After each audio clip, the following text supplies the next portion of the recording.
Wherever you look in the Jewish calendar, you don't look at single days. You look at processes. Rosh Hashanah is intricately tied to Yom Kippur. It builds up. Even Tisha B'Av, you have the 9 days and the 3 weeks that build up to Tisha B'Av.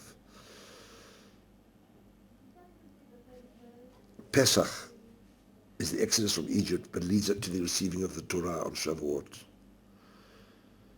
When we talk about Yom HaAtzmaut, we shouldn't talk about Yom HaAtzmaut alone, as a separate day. Yom HaAtzmaut is intricately tied to the 9 days that precede it, which include, or begin with Yom HaShoah, include Yom HaZikaron, and go on to Yom HaAtzmaut. So when we talk about the relevance of Yom HaAtzmaut to the diaspora, you want to talk about how can this period be of relevance. Because Israel does a very interesting thing during this period. It begins on Yom HaShoah by making a profound statement that it is a Jewish state. The Shoah never happened in Israel. We weren't there. An entire population of a country stands at attention for 2 whole minutes, devotes a day of mourning to commemorating an event that never happened in Israel, but what is a profoundly Jewish event, the destruction of 1/3 of the Jewish people. And then it goes on to celebrate something that very often for Israelis, but definitely for diaspora Jews, takes on a particularly Israeli sound, which is Yom HaZikaron, those gave their lives for our state and the celebration of our independence. Well, you can't celebrate these periods. This is a continuation of a Jewish event.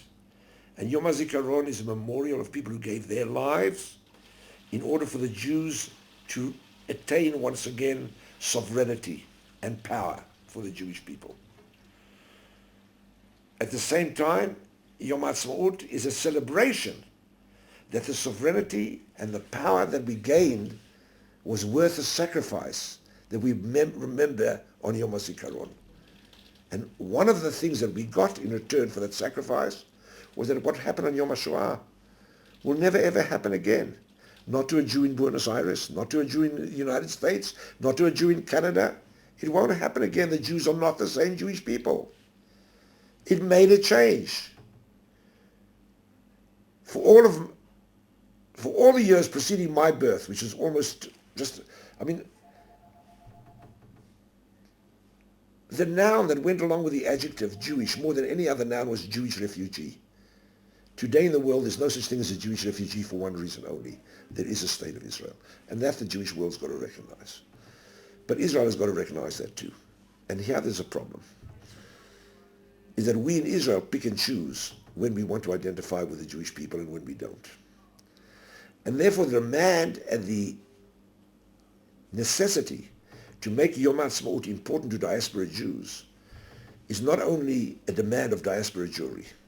Understand that Yom HaZikaron is a memorial for people who gave their lives for a Jewish meaning, that Israel's Independence Day is a Jewish holiday. You can't only demand that from them.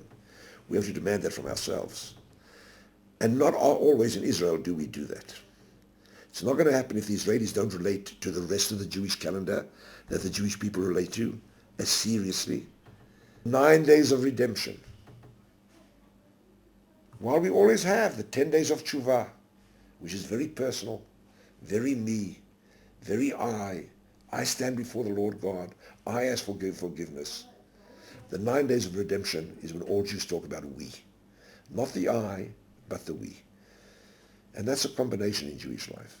There are moments when Jews live as I, there are moments when Jews live as we. It's only the combination of both of those periods being of importance to both sides of the Jewish people that can create that I-we relationship.